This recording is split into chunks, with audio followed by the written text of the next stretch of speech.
just at the end of the systole, the outside of diastole.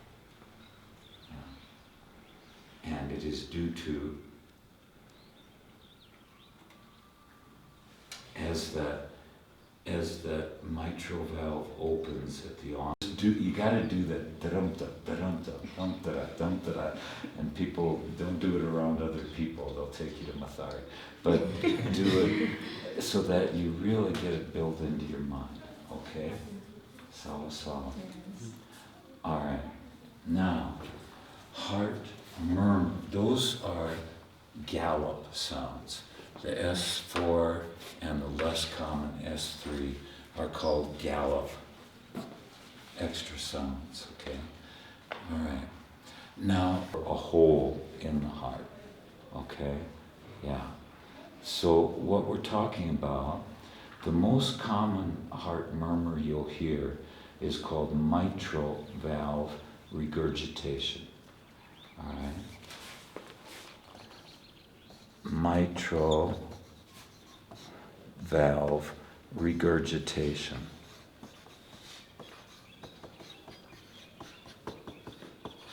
And just like it sounds, it's mitral valve vomiting, okay? All right, so what's happening?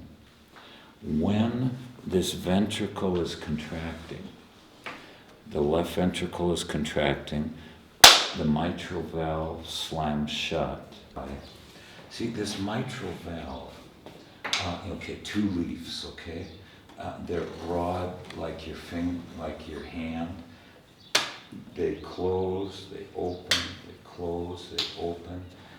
The ends of this tendinae, okay, they're comba that go from the edges of that mitral valve over to the ventricular wall. And those comba have to do with helping that valve close properly. Okay, is the left sternum, okay? Where you're gonna hear regurgitation is along this area, okay?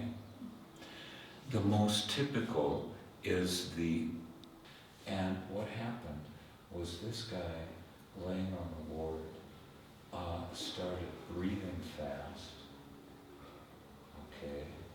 And he complained of shortness of breath and he was breathing fast. So what was going on? Listening to the heart, to comparing A2 with P2 is extremely important anytime you have a long bone fracture. Okay, write it down because you're going to get quizzed on it. Anytime there's a long bone fracture, the intensity on that particular patient, because if they start complaining of shortness of breath, getting tachypnic, you better put that stethoscope there and listen again, because what you'll hear is your patient's pump is going into pulmonary hypertension. Yeah, fat emboli. Now, another common is that P2 starts to become softer than A2. It starts to revert back. The pressure in that pulmonary artery, the intensity with which that pulmonary... Okay, what causes an S4? The contraction of the atria, left atrium, right at the end of diastole, before there's a soft little sound. If you hear it, it comes right after the second sound. So instead of an S4, which is drumta, drumta, and S3 sounds dumtara, dumtara, dumtara, dumtara, okay? The second heart sounds split, okay? Yeah. You think it's confusing now, wait till you put your scope to a page. But after you get this, it's like riding a bicycle, then it's there, okay? Once you know what a 4 or a 3 sound like, yeah, then you've got it, okay? So, you follow me, I'm seeing some faces. This Friday, are you still with me? Yeah. Yeah. The bongo equals out. Okay, all right. So let me say it the umpteenth time. The S4 is right at the end of diastole, when that left ventricle is just above it. And S3 is at the onset of diastole, when that mitral valve opens, blood gushes through at the very onset of diastole, and it's hitting that non-compliant ventricle.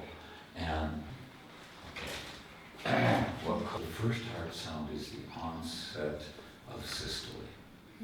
So, in your mind, think, as that ventricle contracts, what's going to slam shut? The mitral and tricuspid valves. Okay, yeah. So S1 heralds the onset of systole, and as that heart is contracting,